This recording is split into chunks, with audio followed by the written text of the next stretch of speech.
The fearless among the beautiful. The great hall of Castle Valdoria had never seen such magnificent beauty gathered in one place, and yet the ancient vampire king who sat upon his throne of black obsidian seemed utterly bored with every single face that stood before him. 69 young women from the most powerful noble families across the 12 kingdoms had traveled through treacherous mountains, dark forests, and cursed valleys just to stand in this moment, hoping to become the chosen one, the bride of the immortal ruler who had watched empires rise and fall for over 800 years. Each of these women wore gowns that cost more than most villages earned in a decade, their faces painted with the finest cosmetics, their hair styled by the most skilled artisans, and their bodies adorned with jewels that sparkled like captured starlight. Yet King Damien of House Valdoria could not find a single spark of interest in any of them. His pale fingers drummed against the armrest of his throne as another perfectly polished princess stepped forward, curtsied with practiced grace, and delivered her rehearsed speech about honor, duty, and the glory of serving the vampire kingdom. Words that meant absolutely nothing because they came from a place of fear and ambition rather than genuine feeling. If you had told me 3 weeks ago that I would be standing among these royal beauties, wearing the tattered black dress my mother had left me before she died, with my dark hair falling in messy waves around my face and my eyes lined with black makeup that made the nobles whisper about witchcraft and bad omens, I would have laughed until my stomach hurt. My name is Ravenna, and I am nobody special, at least that is what everyone in my small village at the edge of the Forgotten Woods had always told me. I was the strange girl who talked to crows, who read forbidden books by candlelight, who refused to wear the soft pink colors that other girls my age preferred, and who absolutely, without question, did not belong in a room full of princesses competing for the attention of the most powerful creature in the known world.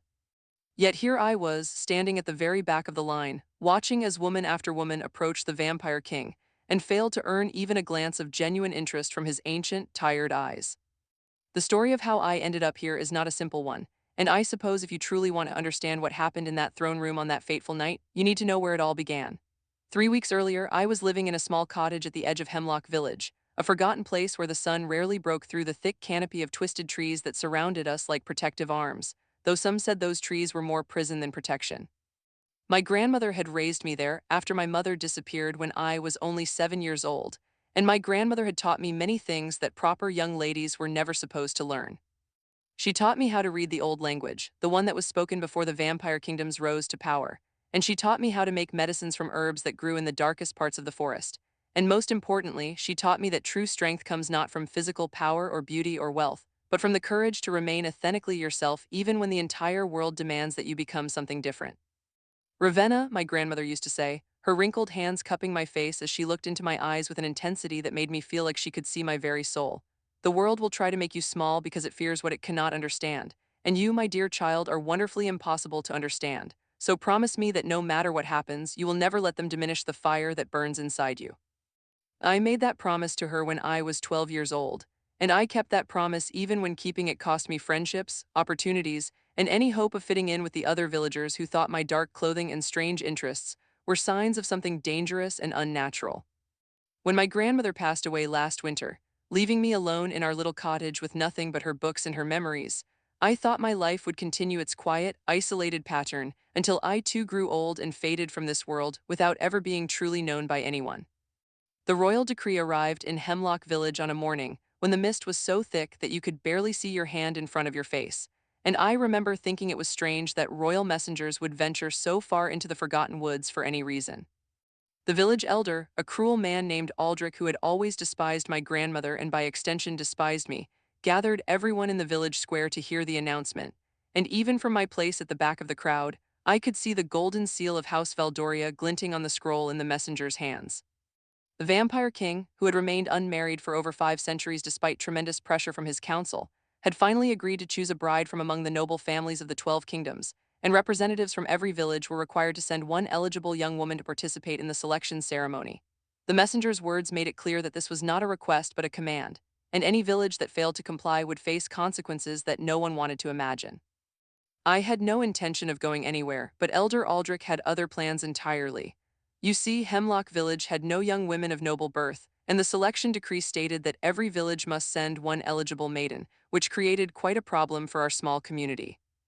The other eligible young women in the village were either already married, too young, or the daughters of merchants who had enough influence to protect their children from being sent away to a place from which they might never return.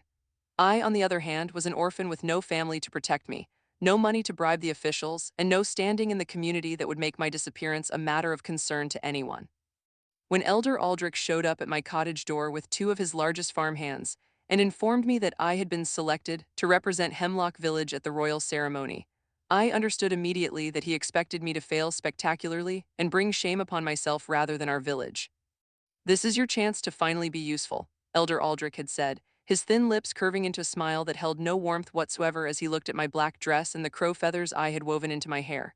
"Though I doubt very much that the Vampire King will give you a second glance, someone must go, and you are the obvious choice, being that you have nothing and no one to keep you here." I should have been terrified, and perhaps a small part of me was, but a larger part felt something I had not felt in many years, something that burned in my chest like a flame that refused to be extinguished. I felt defiance, the same defiance my grandmother had cultivated in me since childhood, the kind of defiance that made me look Elder Aldrich directly in his cold eyes and say words that would echo through the village for months after I left. "I will go," I told him, my voice steady despite the rapid beating of my heart, "but not because you command it, and not because I hope to win the favor of any king, vampire, or otherwise, but because I choose to go, and that choice belongs to me alone." Elder Aldrich's face had twisted with surprise and something that might have been fear, though he quickly masked it behind his usual expression of contempt. He had expected me to cry, to beg, to demonstrate the weakness he believed all women possessed, especially strange women who did not fit the mold that society had created for them. Instead, I had shown him the steel that my grandmother had forged in me through years of love, wisdom, and careful teaching. And though I did not know it then, that steel would prove far more valuable than all the gold and jewels worn by the 69 royal beauties who stood between me and the Vampire King. The journey to Castle Valdoria took 7 days, and I spent most of that time in the back of a cramped wagon with three other young women from neighboring villages who made it abundantly clear that they did not want my company. They whispered about me when they thought I could not hear, calling me the witch girl and the cursed one, speculating about what dark magic I might practice and warning each other to keep their distance lest my strangeness somehow infect them. I let their words wash over me like rain, refusing to absorb their poison, focusing instead on the landscape that passed outside the wagon's small window. The forgotten woods gave way to rolling farmlands, which gave way to ancient cities with streets paved in stones that had been laid centuries before any of us were born. And finally, as we climbed higher into the mountains, the castle appeared on the horizon like something from a fevered dream. Castle Valdoria was not like any structure I had ever seen or imagined, its towers rising impossibly high into clouds that seemed to circle the peaks like guardians, its walls made of a black stone that seemed to absorb light rather than reflect it, and its windows glowing with a soft purple luminescence that spoke of magic far older and more powerful than anything I had read about in my grandmother's books. The other young women gasped and clutched each other in fear, but I pressed my face against the window and felt something entirely different stirring in my heart. I felt recognition, as though some part of me had always known this place existed, as though the castle itself was calling to something deep within my soul that I had never understood. When the wagon finally passed through the massive iron gates and came to a stop in the courtyard, I stepped out into the cold mountain air and breathed deeply, filling my lungs with the scent of ancient stone and night-blooming flowers and something else, something that smelled like the darkness between stars. The next several days were filled with preparations that I mostly ignored, while the other 68 young women obsessed over gowns and hairstyles and strategies for catching the Vampire King's attention. We were housed in a wing of the castle reserved for guests, each of us given our own small chamber with a bed softer than anything I had ever slept on and a window that overlooked the endless darkness of the mountain valleys below. Servants brought us food and drink and answered our questions with polite efficiency, though they seemed to look at me longer than necessary, their expressions unreadable but somehow less dismissive than I had expected. On the morning of the selection ceremony, a servant named Alara came to help me prepare, and when she saw my simple black dress and my unmade face, she did not try to change me or suggest that I wear something more appropriate. "The king has seen many beautiful women in his long life," Alara said quietly, her fingers gentle as she helped me straighten the folds of my mother's dress. "But he has grown very tired of beauty that is only skin deep, and there is something about you, young one, that feels different from the others." I wanted to ask her what she meant, but before I could form the words, she was gone, and I was left alone to face whatever fate awaited me in the great hall below. And so here I stand, 68th in line, watching as princess after princess approaches the throne and fails to spark even a flicker of interest in the ancient king's eyes. But something has changed in the last few moments, something that makes my blood run cold and my heart beat faster than it ever has before. The Vampire King's eyes, which have been glazed with boredom throughout the entire ceremony, have suddenly become sharp and focused and alive with an intensity that makes the entire room fall silent. He is looking past the princess who currently stands before him, past the rows of waiting beauties, past the nobles and advisors and servants who fill the great hall, and his gaze has landed directly, unmistakably, impossibly on me. The fearless goth girl in the tattered black dress. The Witch of Hemlock Village. The nobody who was never supposed to be seen. And as his ancient lips curve into the first genuine smile anyone has witnessed in centuries, I realize that everything I thought I knew about this ceremony, about this kingdom, and about myself is about to change in ways I cannot possibly imagine. The truth behind ancient eyes. Every person in the great hall of Castle Valdoria had frozen in place as though time itself had stopped flowing, and I could feel the weight of hundreds of eyes shifting from the vampire king to me, trying to understand what had just happened, and why the most powerful immortal in the 12 kingdoms was staring at the poorest, strangest girl in the entire selection, with an intensity that seemed to illuminate the air between us. The princess who stood before the throne, a stunning woman named Celestine from the wealthy house of Golden Meadow, turned to follow the king's gaze, and when her eyes found me standing at the back of the line in my tattered black dress, her beautiful face contorted with such profound confusion and offense that under different circumstances, I might have found it amusing. But there was nothing amusing about this moment, nothing amusing about the way my legs had turned to water beneath me or the way my heart was pounding so loudly that I was certain everyone in the room could hear it echoing off the ancient stone walls. "You," the Vampire King said, his voice carrying through the hall like thunder despite the fact that he had barely spoken above a whisper. And that single word, that simple syllable, sent a ripple of shock through the assembled crowd that I could feel like a physical wave pressing against my skin. He rose from his throne with a grace that seemed impossible for any creature, living or dead, his movements fluid and predatory as he descended the steps that separated his seat of power from the marble floor below. The nobles and advisers parted before him like water before the prow of a ship, their faces pale with a mixture of fear and fascination, and I realized with growing dread that he was walking directly toward me, ignoring the 67 beauties who stood between us, passing them as though they were nothing more than decorative statues arranged for his convenience. I wanted to run, every instinct in my body screaming at me to flee from this creature who radiated power and danger and something else I could not name. But my grandmother's voice echoed in my mind like a protective spell, reminding me that courage is not the absence of fear, but the decision that something else is more important than fear. So I stood my ground as the Vampire King approached, my chin raised and my eyes meeting his ancient gaze without flinching, and I saw something flicker in those dark depths that might have been surprise or approval or perhaps both. He stopped an arm's length away from me, close enough that I could see the faint pattern of veins beneath his pale skin and smell the strange, intoxicating scent that clung to him like perfume, a mixture of old books and night-blooming jasmine and something darker that made my pulse quicken. "What is your name?" he asked, and though his voice was soft, I could hear a tremor of emotion beneath the surface that seemed at odds with his composed exterior, as though my presence had stirred something within him that he had not expected to feel. The other young women were watching with expressions that ranged from outrage to disbelief to something that looked suspiciously like hatred, and I knew that whatever I said next would determine how the rest of this strange night unfolded. I could lie, give a false name, and hope to disappear back into the anonymity from which I had come. Or I could do what my grandmother had always taught me to do and speak the truth regardless of the consequences. "My name is Ravenna," I said, my voice steadier than I had expected, "and I come from Hemlock Village at the edge of the Forgotten Woods, where I have spent my entire life being told that I am strange and wrong and unworthy of anything good. Yet here I stand, exactly as I am, because that is the only way I know how to exist in this world." The silence that followed my words was so complete that I could hear my own breathing, could hear the distant sound of wind howling around the castle towers, could hear the subtle creaking of ancient wood and the whisper of silk as people shifted uncomfortably in their expensive clothing. The Vampire King's expression did not change, but something in his eyes deepened, as though he was seeing past my face and into the very core of who I was, reading my history and my pain and my strength like words written in a language only he could understand.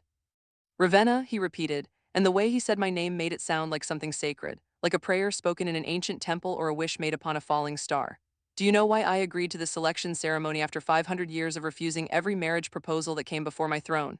I shook my head, too overwhelmed to speak, and he smiled that strange, knowing smile that seemed to hold centuries of secrets and sorrows within its curve. "I agreed because I had a dream," he continued, his voice taking on a quality that made it seem like he was speaking not just to me but to the entire room, to history itself.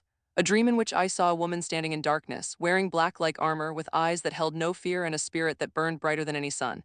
And I knew with the certainty that only ancient creatures can feel that this woman would change everything." The murmuring that swept through the crowd was immediate and intense, but the king silenced it with a single raised hand, his authority so absolute that even the most powerful nobles swallowed their protests and stood waiting for his next words.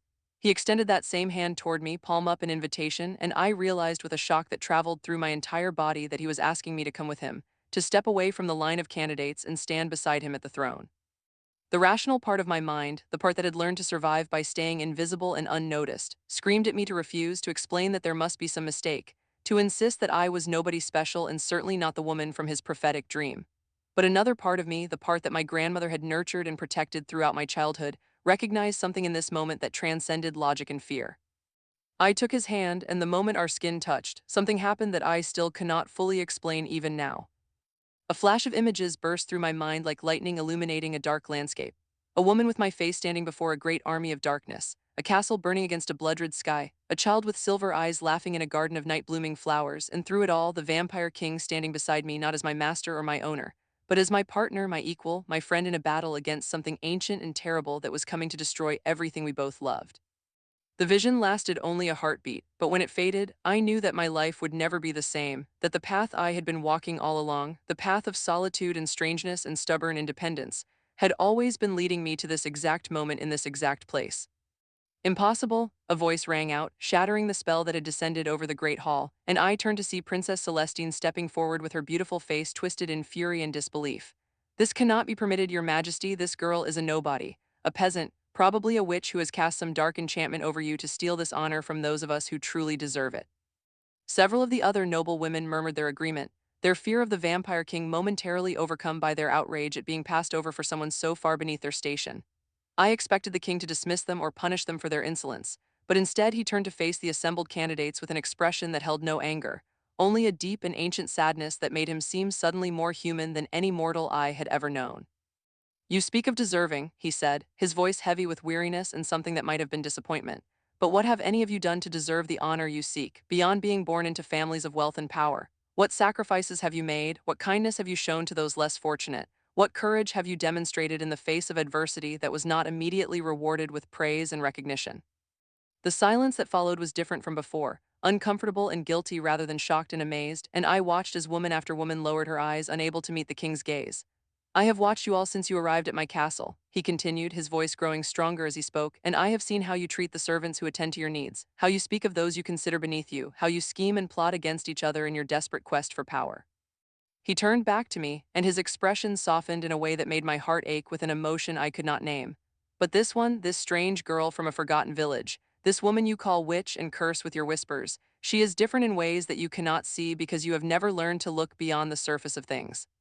He raised our joined hands so that everyone could see them intertwined, my small pale fingers wrapped around his ancient cold ones, and I felt a strength flowing between us that seemed to come from somewhere beyond either of us, from the dream he had described or the vision I had experienced, or perhaps from something even older and more powerful. 3 days ago, when you were all consumed with preparations for this ceremony, Ravenna wandered into the servant quarters of the castle and spent hours helping the kitchen staff prepare meals for the guards who protect our walls. And when she finished, she found the oldest servant, a woman named Margaret who has served this castle for 50 years, and she sat with her for hours, listening to her stories and holding her hand as she wept for a son who died in the border wars. I remembered that afternoon clearly, remembered finding the servant quarters by accident while exploring the castle, remembered the way the kitchen staff had initially looked at me with suspicion and fear until I rolled up my sleeves and asked how I could help. Margaret had been sitting alone in a corner, her aged face wet with tears, and something in her grief had called to me, had reminded me of my own loneliness and loss, and I had simply done what seemed natural and right. I had no idea that anyone was watching, no idea that my simple act of kindness would be observed and remembered, and I certainly had no idea that the vampire king himself had somehow known about it.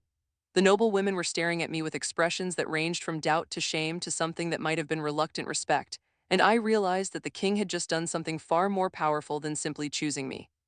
He had shown them and everyone else in the room that their values and priorities had been wrong all along. Your Majesty, an elderly man in elaborate robes stepped forward, his face creased with concern and his voice trembling slightly as he addressed the king. The council will have grave concerns about this unprecedented choice, and the noble families will demand explanations and assurances that their traditions and privileges will be respected. The king turned to face his advisor with an expression that made the old man visibly shrink back, and I felt the power radiating from the immortal beside me like heat from a roaring fire. The council exists to advise me, not to rule me, the king said, his voice cold and final. And as for the noble families, they would do well to remember that their privileges exist only because I permit them to exist, a permission that can be withdrawn as easily as it was granted. The threat hung in the air like a blade waiting to fall, and I understood then that the vampire king was not simply powerful but dangerous in ways that went far beyond physical strength or magical ability. He had played a political game for centuries, maintaining balance between factions and families that would have torn the kingdom apart if left unchecked. And his choice of me, a nobody from nowhere, was itself a political statement that would reshape the power dynamics of the entire realm. I should have felt used, should have felt like a pawn in a game I did not understand. But when I looked into his ancient eyes, I saw something that contradicted all of my assumptions. I saw loneliness as deep as my own, weariness that spanned centuries, and beneath it all, a genuine hope that perhaps, after all this time, he had finally found someone who would see him as more than a king or a monster or a political necessity. Come, he said softly, his hand still holding mine as he turned toward a door hidden in the shadows behind the throne. There is much I need to tell you, and much you need to understand before the sun rises again. I followed him without hesitation, leaving behind the stunned noble women and the shocked advisors and the whispered speculation that would no doubt continue long after we had gone. As the hidden door closed behind us and we descended into darkness lit only by the faint glow of his eyes, I heard him speak words that stopped my heart and made me realize that everything I thought I understood about this situation was only the beginning of a truth far more complicated and dangerous than I had ever imagined. Ravenna, he said, his voice barely a whisper in the darkness, I did not bring you here to be my bride, and I did not choose you because of kindness or courage, though you possess both in abundance. He stopped walking and turned to face me, and in the faint light, I could see that his expression had changed from composed authority to something desperate and afraid. I brought you here because you are the only one who can save my kingdom from the darkness that is coming. A darkness that has been sleeping for 1,000 years but is now beginning to wake. And the dream that led me to you was not a promise of love or happiness, but a warning that if you fail, everything I have built and protected for 8 centuries will burn to ash and be forgotten forever. The crown of shadows. The darkness that surrounded us in the hidden passage beneath the throne room was absolute and complete, and yet somehow I could still see the Vampire King's face, his ancient features illuminated by an inner light that seemed to pulse with each word he spoke. My mind was reeling from what he had just revealed, struggling to process the shift from potential bride to potential savior, and yet beneath the shock and confusion, I felt something else stirring in my heart, something that my grandmother would have recognized immediately. It was purpose, the same sense of purpose I had felt in fleeting moments throughout my life. When I helped a wounded animal in the forest, or comforted a crying child in the village, or stood up to Elder Aldrich when he tried to take away my grandmother's cottage after her death. Purpose had always found me in small ways, but now it was finding me in the largest way possible, and I understood with sudden clarity that everything I had experienced, every rejection and every hardship and every moment of lonely determination, had been preparing me for exactly this. Tell me everything, I said, and my voice did not tremble even though my hands were shaking in the darkness, because fear was something I had learned to live with long ago and it no longer had the power to silence me. The Vampire King, who had asked me to call him Damien when we were alone, led me deeper into the passage until we emerged into a vast underground chamber that made me gasp despite my determination to remain composed. The chamber was filled with books, thousands upon thousands of ancient volumes arranged on shelves that stretched from floor to ceiling and disappeared into shadows too deep for even my adjusted eyes to penetrate. And in the center of the room stood a table covered with maps and scrolls and objects that pulsed with magical energy I could feel even from a distance. 1,000 years ago, Damien began, his voice taking on the cadence of a story told many times but never forgotten. Before I became what I am, before the vampire kingdoms rose from the chaos of the old world, there existed a power so terrible that the very gods themselves feared its awakening, a power called the Endless Night.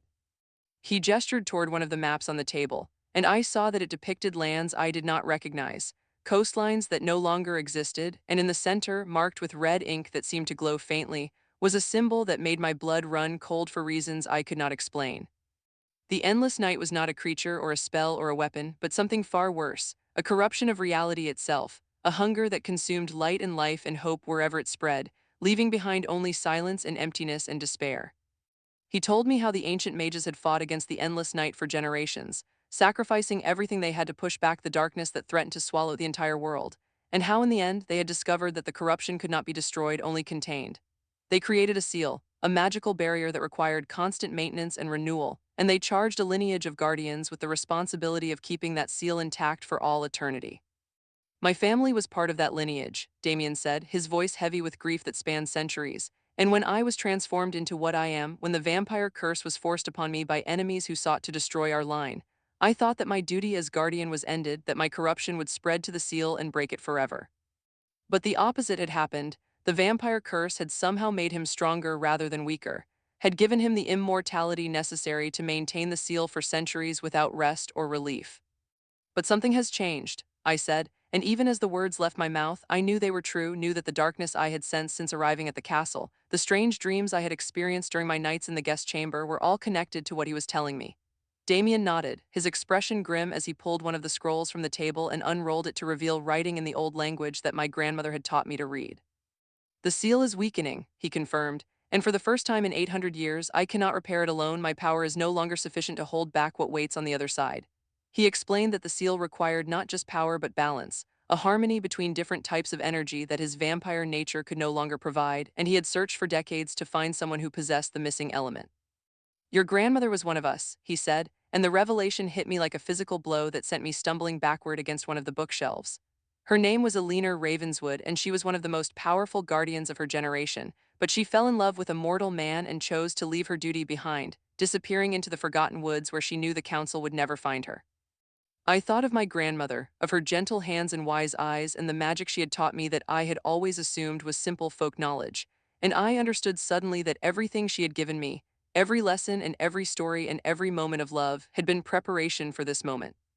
She knew that the seal would eventually weaken, Damien continued, and she knew that her bloodline carried the ability to restore it, which is why she raised you the way she did, teaching you the old language and the old ways, nurturing the power that sleeps within you. The power he spoke of, I realized, was something I had always felt but never understood. The strange warmth that filled my chest when I helped others, the way animals seemed to trust me instinctively, the dreams I had experienced since childhood of flying through starlit skies and speaking with voices that had no bodies. My grandmother had called it my gift, had told me it was something precious that I should protect and cherish, but she had never explained what it truly was or why I possessed it. Now I understood that she had been protecting me, keeping me hidden from those who might seek to use my power for their own purposes, waiting until I was strong enough and wise enough to learn the truth. I am not asking you to become my bride, Damien said, his voice soft with something that might have been regret or might have been hope. I am asking you to become my partner in the truest sense, to stand beside me as an equal and help me do what I can no longer do alone. The choice before me was enormous, terrifying, and utterly unlike anything I had ever imagined for my life. And yet as I stood there in that ancient chamber surrounded by the weight of centuries and the shadows of countless guardians who had come before me, I felt a peace settling over my heart that surprised me with its intensity. I had spent my entire life feeling out of place, feeling like there was something wrong with me that made me different from everyone else, and now I finally understood that the difference was not a flaw but a purpose, not a curse but a calling. I will help you, I said, and my voice rang through the chamber with a strength I had not known I possessed. Not because I have to, not because I have no other choice, but because I choose to, because this is who I am and who I was always meant to be.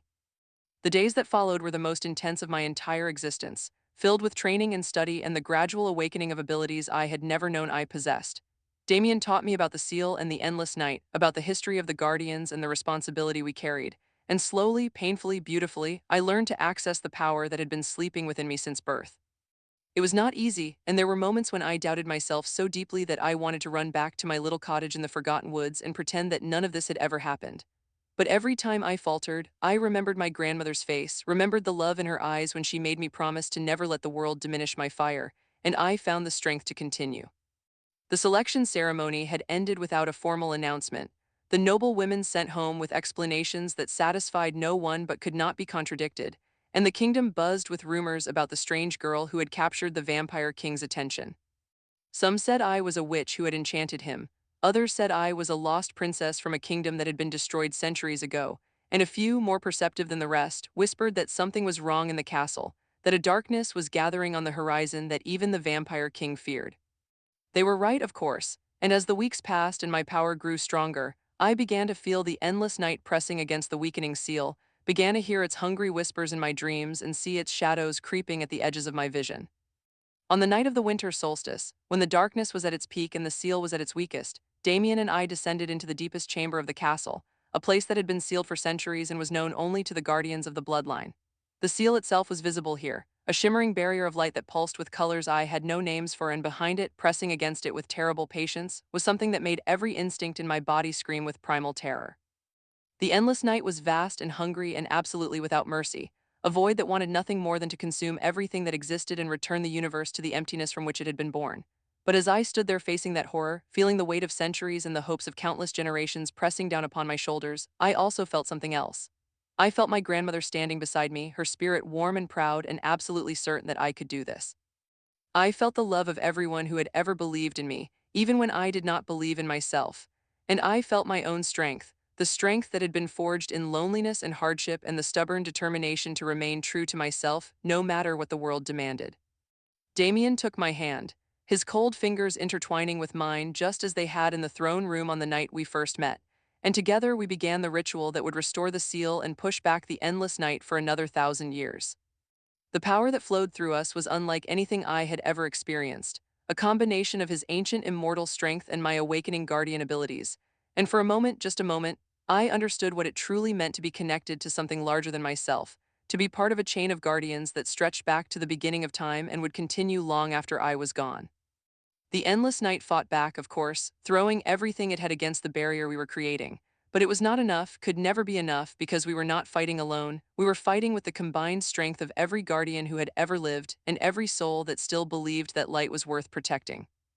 When it was over, when the seal was restored and the endless night had retreated back into its prison to sleep for another millennium, I collapsed into Damien's arms and wept with a mixture of exhaustion and relief and joy that I had never thought I would feel. He held me gently, his cold body somehow warm against mine, and when I looked up into his ancient eyes, I saw something there that made my heart skip despite everything we had just been through.